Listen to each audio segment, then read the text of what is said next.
Well, good morning, David. Here we are. It is a glorious work day, and we are to your watch, entirely original, right down to the GL831. By the way, these old straps, I had one. I never wear these. I was wearing one yesterday, and it just broke. I was wearing it, and I wasn't even doing anything, and it just went, and it was in, the long one was in two pieces, and that was the end of it. So I always recommend being careful with those. Whew, cosmetically, it's just beautiful. This is the JDM one. God, that's a nice watch. January 1984. You had a note about a battery leak. So let's refamiliarize ourselves again. That looks clean.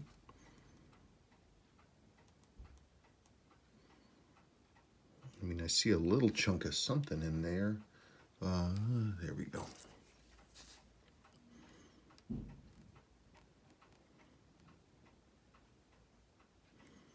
I mean, that's typically what battery acid looks like. But I mean, normally when you see a battery leak, it's just hellish inside. You can see it's right there. Like there's staining and all kinds of stuff. So I guess, let me test it. Let me get a battery and let's test it. Okay, brand new battery here. Let's just pop that in right quick to see if we have any life. Nice to see, by the way, you have your original strap washer there. Come out of there. I don't want to lose you, Mr. Step Screw. Come on, out, out, out, out. Gosh darn it. There.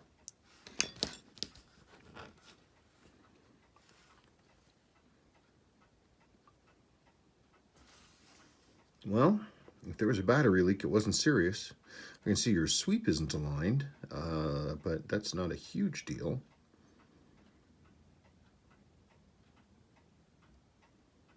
So if there was a battery leak, I don't think there's any problems.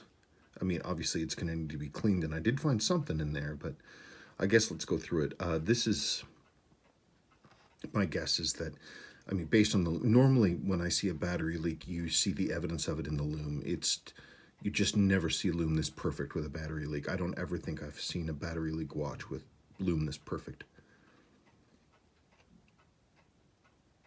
So I'm thinking that it's going to be seals in service. The watch is completely original. We can see that the case back seal is just flattened. It's original. So seals in service. That ought to do her. Pretty straightforward. And I would even leave the original crystal. But again, I would recommend not wearing this original strap. It'll fail on you. More likely than not. Okay, let's get into it. I don't think I'm gonna find any surprises. Well, I don't think that this watch ran long enough to get wear.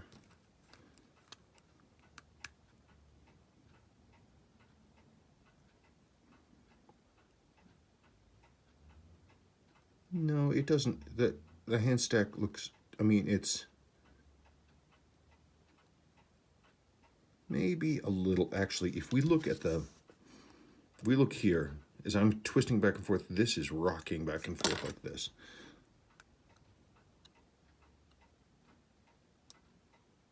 Of course, it could be the movement too. Let me get it apart and let me really look at it instead of fooling around.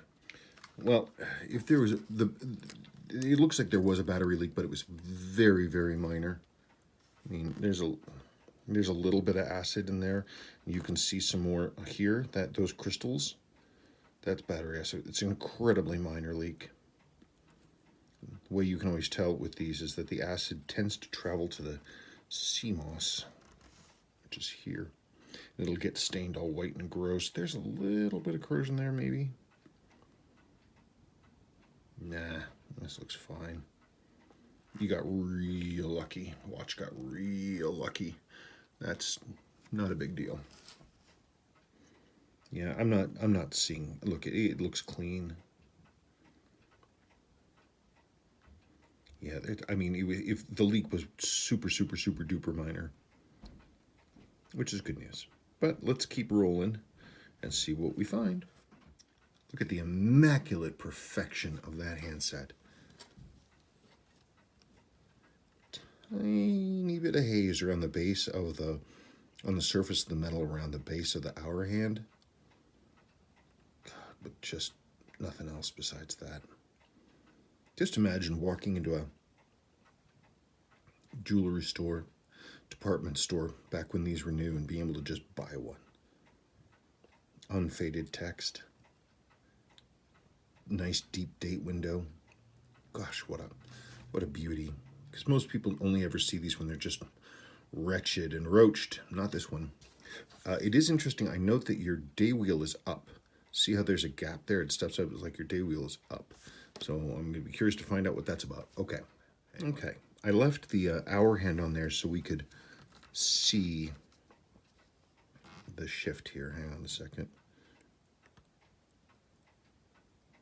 It's got some shift. Not a lot. It's not insignificant though. I mean, that's, I don't know. I'd do the center wheel jewel for me personally, especially on a watch this nice. Because obviously that's worn. Okay, that's what I will do. Okay, so the day wheel has actually come up completely. It's not meshed in with the other gears at all. You can see it's just rotating freely.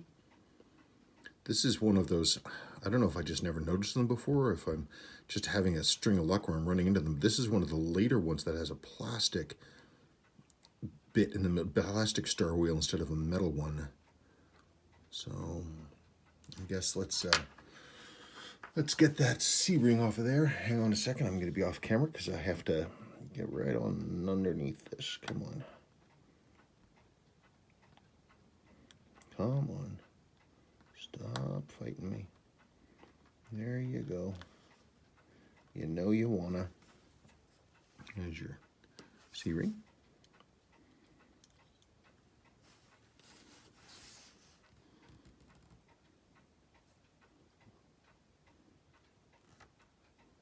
Wait, no, it's metal.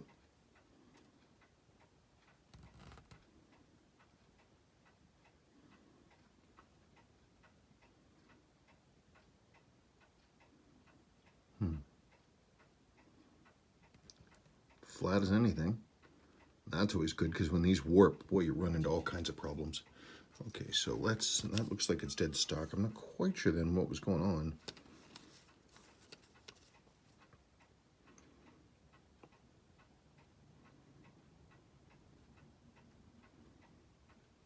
That looks all pretty clean. See if this wheel bound up. That looks okay. Looks okay. Why would this have come up? You can see that stacks. You can see that stack now. Yeah. Okay, let me strip this down. Okay, so the two things I always want to check for with these is whether or not we've got. I mean, like I said, that's a good amount of slop. It really is.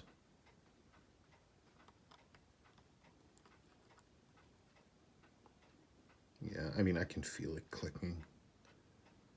The other thing you always want to check for is these plastic date driving wheels here.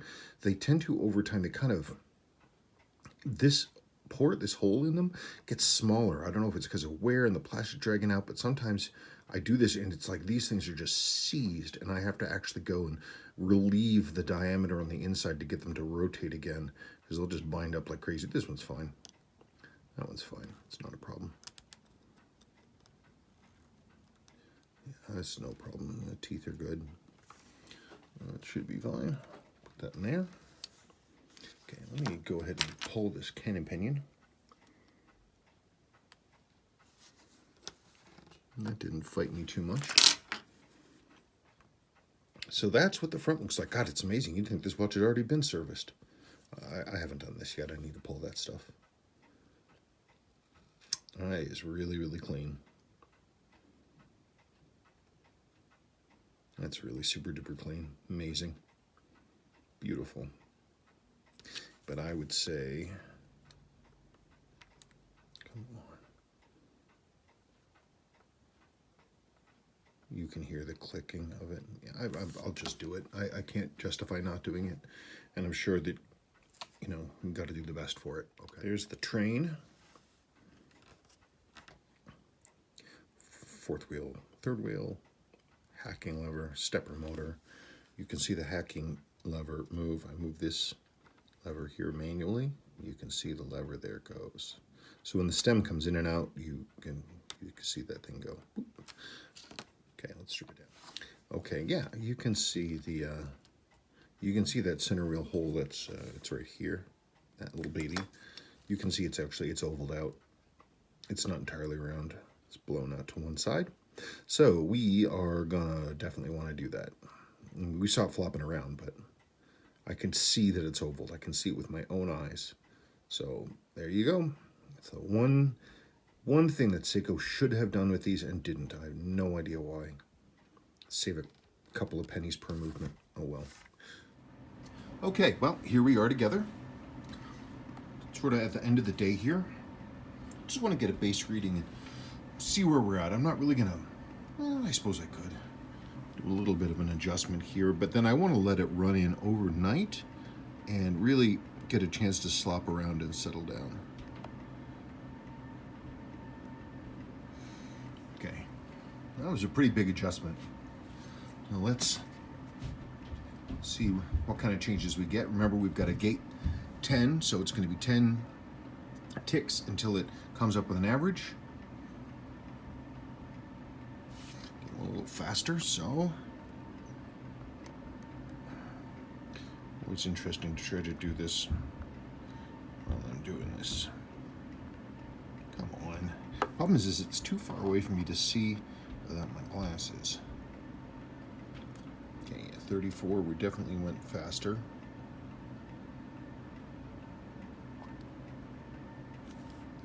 Come on.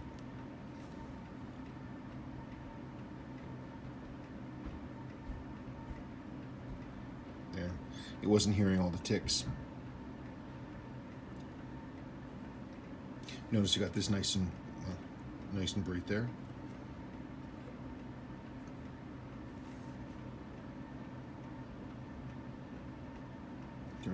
Okay. Problem is, was I going clockwise or counterclockwise? Oh, what a day. Sorry, it's been a long day. Long day. Not a bad day, just a long day.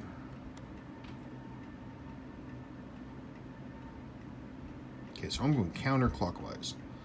Let's get a little tweak there and let's see what happens with counterclockwise. Wait for gate 10 to hit us.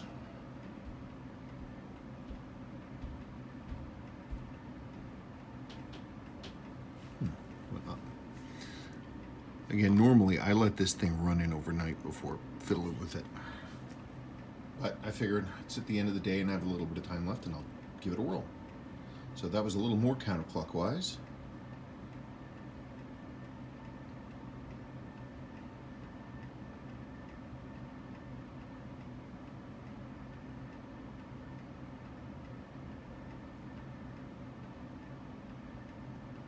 Huh, no change? How can that be? No change? Come on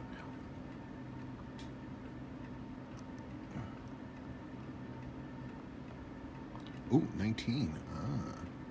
See, we're starting to drop her down. Okay, a little bit more counterclockwise. 32. It's got to run in. The calendar hasn't run in or any of that stuff yet. That's why I normally leave it overnight, because then everything can slop around and figure out what it's doing.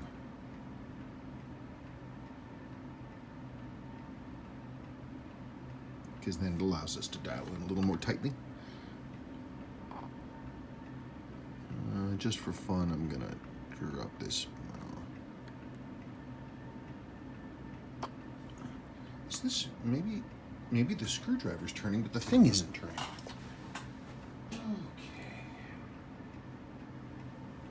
Let's try a slightly bigger blade. I like that other one because I can get a better grip on it. It gives me, I think, a little bit finer control. Okay, that one definitely moved.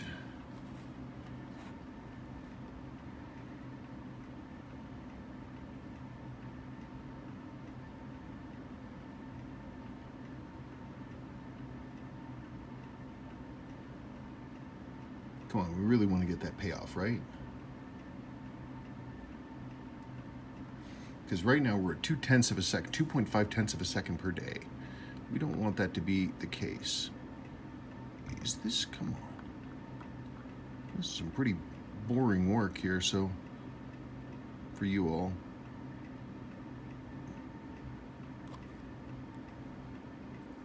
That, I swear that thing is just not moving.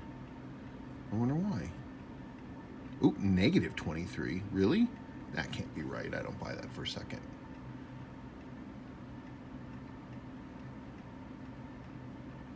Maybe a tenth of a second.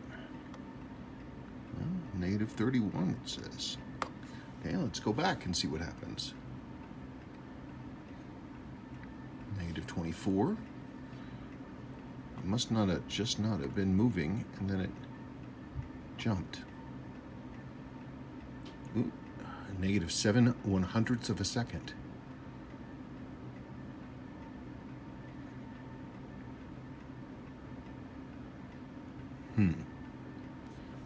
Let's just leave it for a second.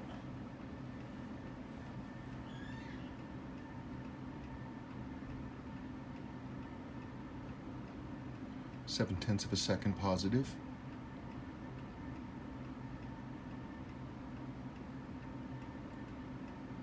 Okay, I think what we ought to do is we should just leave it overnight. Just leave it to let it slop in and move everything all around, get the lubricants where they need to be, get it all settled in again, and we will go from there. I think that's what we ought to do. Okay, let's do that. Let's talk tomorrow morning. Okay. Okay, well, we are back, and I did some more adjustment when I could get right on top of the thing so we could get a little tighter. So that's negative 3/100ths of a second per day,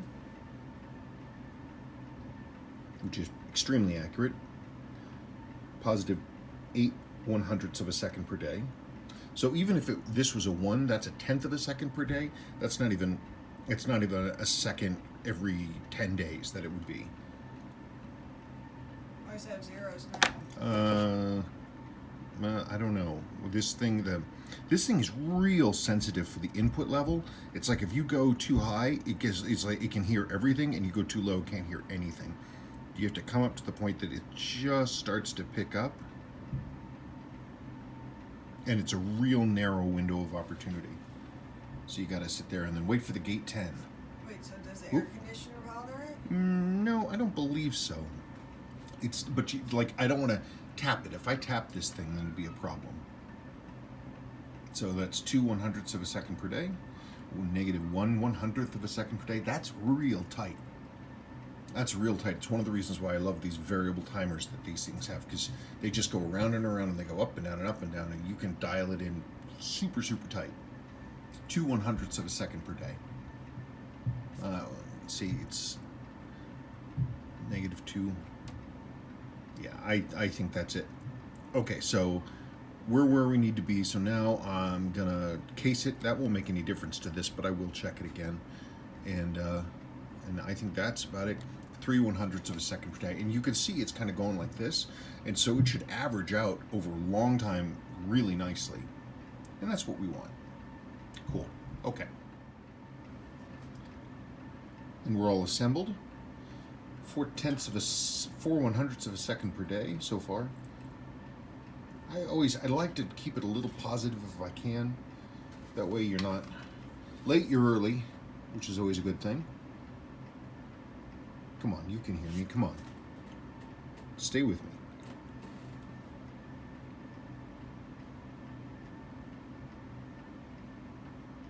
Yeah.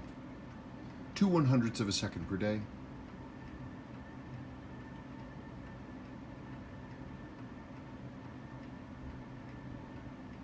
7/100ths of a second per day. Let's see what the next gate gets us.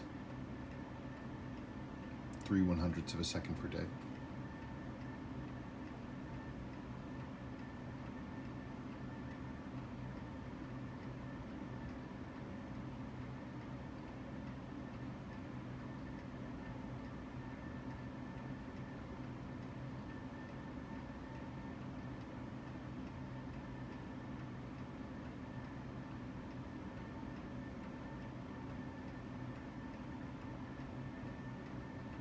That's real steady. I think I'll accept that. It's going to give great accuracy. Very, very, very steady.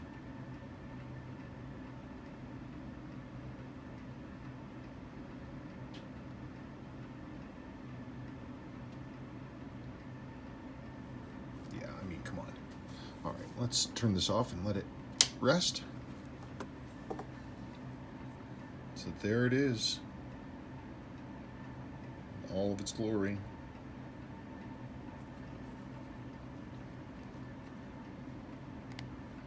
You can see hits the markers exactly where it should. Let's watch the date turn over, because it's not Friday, which is what this is claiming. It's not Friday. It is currently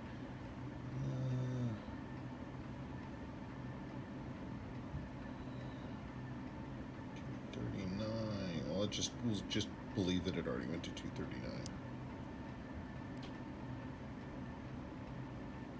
Sunday, Monday, Tuesday. Today is the 24th. There we go. Grease to your crown threads, smooths it, screws down like silk, as it should. That's a really beautiful watch. Really, really nice job. Really beautiful piece. Hard to beat. Huh, isn't that interesting?